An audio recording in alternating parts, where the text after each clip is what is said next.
Bon, les gars, ça c'est la photo de la victime, on recherche son ravisseur, un individu d'une vingtaine d'années avec une barbe de bison, une crinière de lion, des défenses de sanglier et des arcades sourcilières de gorille. Eh ben oui, les gars, il fallait pas vous engager dans la police à ce moment-là. Si vous vouliez éviter ce genre de situation, oui. J'en sais rien depuis combien de temps il est comme ça, mais tiens, c'est une très très bonne question ça d'ailleurs.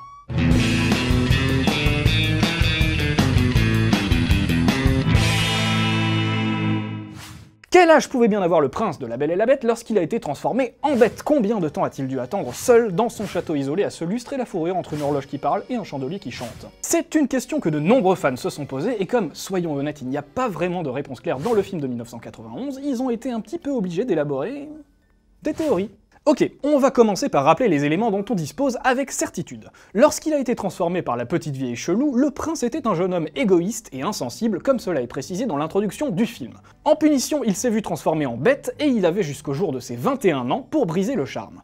Tel qu'on le voit dans le dessin animé de 1991, il a donc 21 ans moins quelques jours ou quelques semaines, puisque la rose qui lui indique le passage du temps a commencé à se flétrir. Il est aussi indiqué à plusieurs reprises au cours du film qu'il a attendu plusieurs années. Mais si on veut connaître son âge exact au moment de la malédiction, la question demeure. Combien d'années exactement?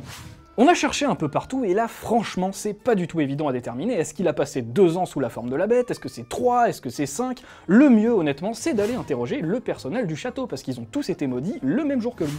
Dites-moi, mon cher Lumière, ça fait combien de temps que vous tenez la chandelle? 10 ans de vraie galère, ratatinée par la poussière, sans jamais pouvoir montrer notre savoir-faire. 10 ans de vraie galère, 10 années. Alors de deux choses l'une, soit on considère que les paroles d'une chanson ne sont pas vraiment des arguments dignes de ce nom, soit on décide de tout prendre au pied de la lettre, et dans ces cas-là, ça veut dire que 21 moins 10, le prince avait 11 ans quand il a été maudit. Ok, donc ça nous donne un gamin de 11 ans qui vit tout seul dans un château avec tous ses domestiques et sans ses parents, une petite vieille frappe à la porte en pleine nuit, il refuse de lui ouvrir, un peu normal, et du coup il se fait transformer en bête pour la peine. Alors, mis à part que cette situation est vraiment hyper injuste et qu'on ne punit pas un gamin de 11 ans parce qu'il n'a pas ouvert aux inconnus, cette théorie comporte quelques petites failles. Premièrement, il y a ce tableau du prince qui a l'air d'avoir été peint bien après ses 11 ans. Deuxièmement, le personnage de Zip, c'est-à-dire le fils de la cuisinière Madame Samovar, qui a été transformé en tasse et qui, lui, a l'air d'avoir beaucoup moins de 10 ans. À moins que sa mère ne lui ait donné naissance sous forme de théière, ce qui est vraiment très bizarre à imaginer, ça ne fonctionne pas. Troisièmement, et un peu plus accessoirement, le prince est déjà incarné par Dan Stevens au début de la version en prise de vue réelle sortie cette année, il a donc carrément plus de 11 ans avant sa transformation. Et donc, retour à la case départ, quel âge avait le prince lorsqu'il a été transformé? Eh ben, on n'en sait rien.